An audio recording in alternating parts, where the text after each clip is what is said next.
Episode: Interpol, Immigration, and the FBI, Part 1. Canada, Interpol, and FBI. No records for you. During my first year living in British Columbia, Canada, working for Electronic Arts, we were both hiring internal staff and external contract companies. In addition to interviewing candidates for employment, I also performed due diligence on potential contract developers. One of my duties was to assess external developers for their ability to deliver on the work that we were considering contracting them to do.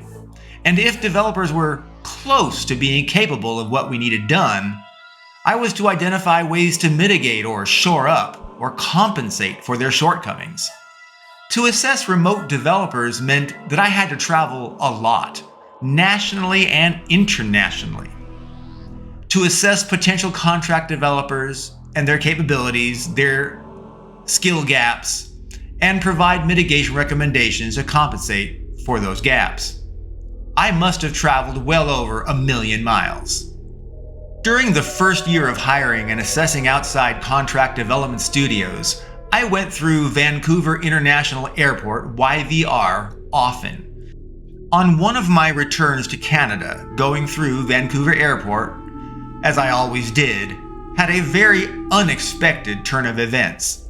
It was late on a Sunday night, approaching 11 p.m. when I had landed.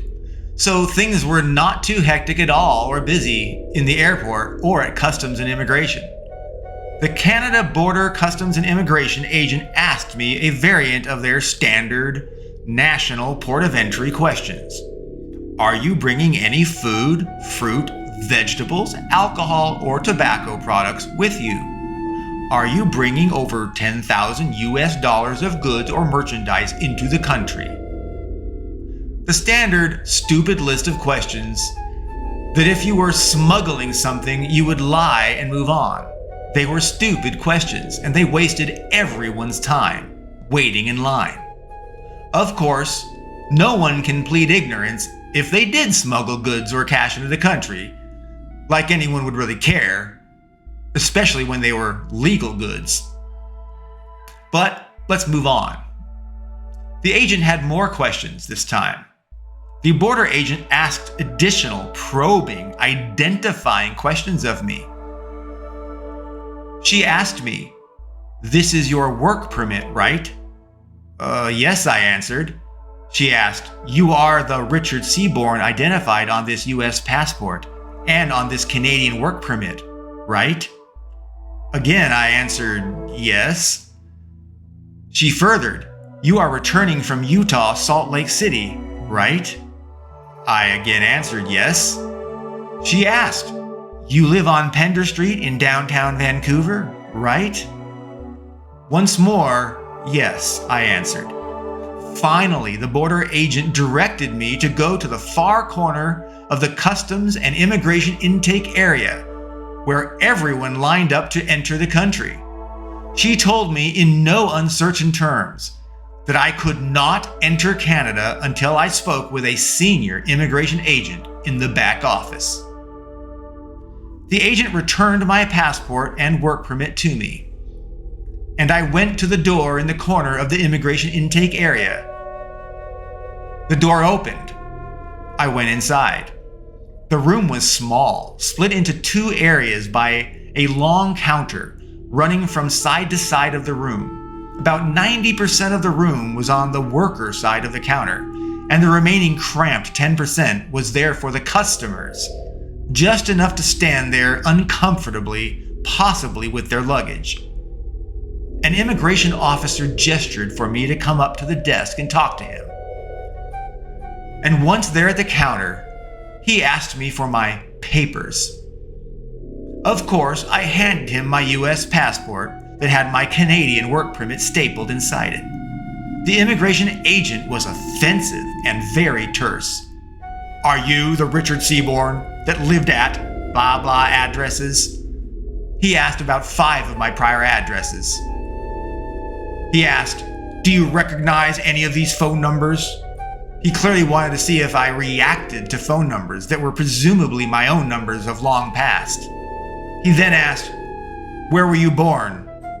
And what hour were you born? What? He literally asked me what hour of the day I was born. I stammered, "That's ridiculous. No one knows what hour they're born."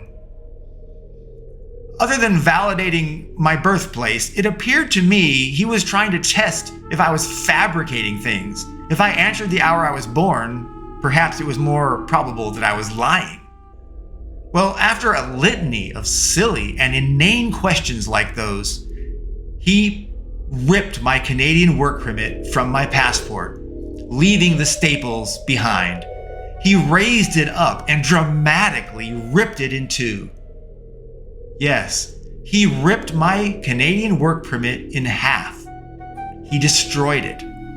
And then he said, "Your work permit is hereby revoked. You are hereby banned from entering Canada. You may depart by plane back to the United States." That's right.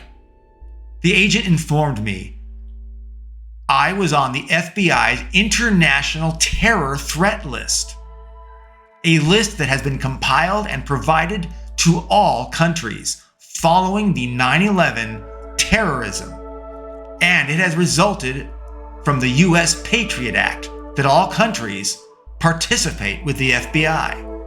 Therefore, Canada cannot support potential terrorists entering or passing through Canada, and they absolutely would not allow a terrorist to work in Canada.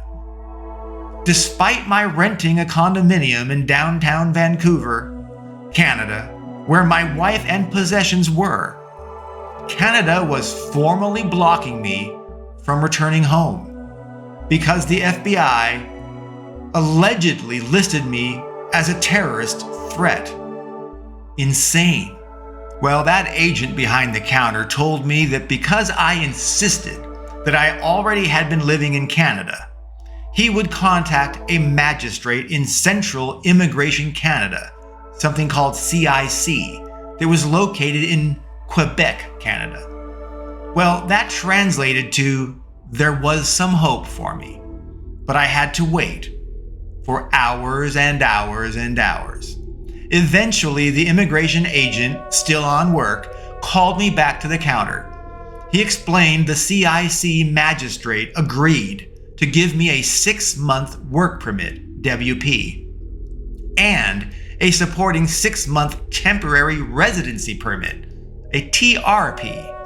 The agent emphasized I had 6 months to pack up and get out of Canada, or clear up all the matters with CIC and the FBI. Well, having finally returned home after that madness at Canadian immigration, I prepared my rant to Electronic Arts. I threatened to resign and return to the United States unless EA could resolve the situation and ensure that it would not happen again.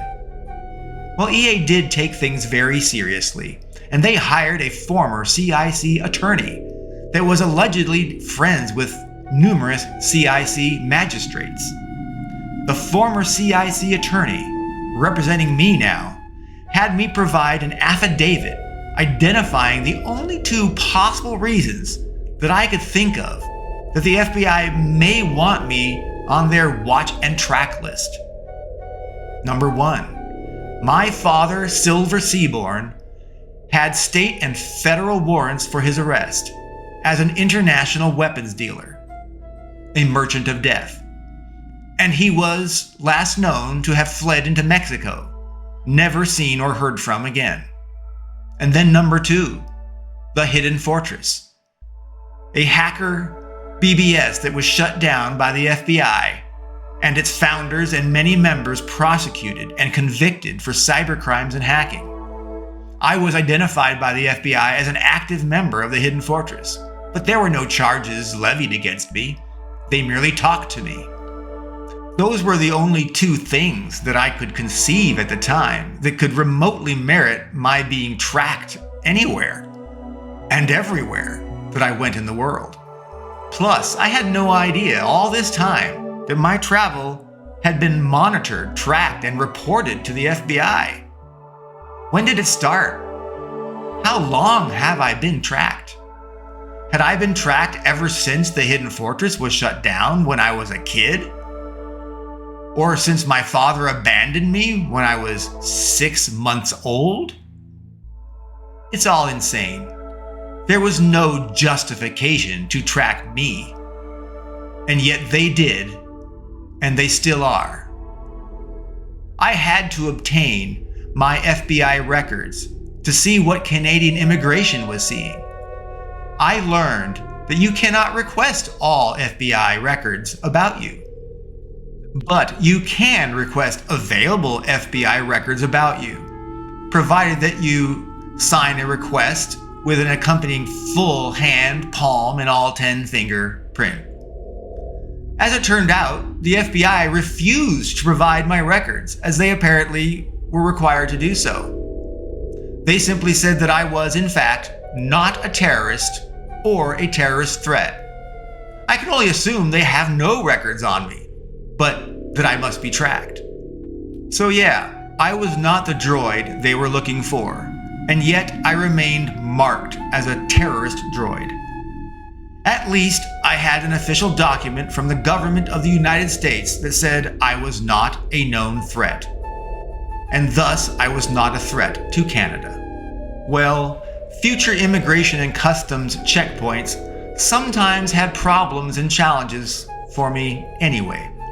Central Immigration Canada CIC had granted me a 1-year work permit after all of my pushback that had to be renewed annually. And I was issued a matching temporary residency permit, TRP, for the same year-long durations. Temporary residency permits, or TRPs, are amazing documents. Once, when going through customs and immigration, returning to Canada, the immigration agent began to question me. Why did I have an Interpol tracking ID, and why did it indicate may not ask questions on my file? Well, the answer is actually great. My TRP had specific instructions from the CIC magistrate that directed no immigration agent could ask me any questions or seize my work or residency permits unless I committed a crime. And so I replied snarkily, I think that paper in my passport says that I don't have to answer any questions. Well, the agent looked disgusted and mumbled something like drug dealer trafficker under her breath. Indeed, I learned later that the predominant reason someone is granted a temporary residency permit, TRP, is because they have criminal or questionable political backgrounds. Although I had a TRP for very different reasons, immigration agents looked upon me with disdain the moment they saw a TRP attached to my work permit. Well, if they were reasonable, I would never have needed an override TRP. It was their fault. They made themselves upset, wasting my time. The entire thing, like I've said from the beginning, was insane.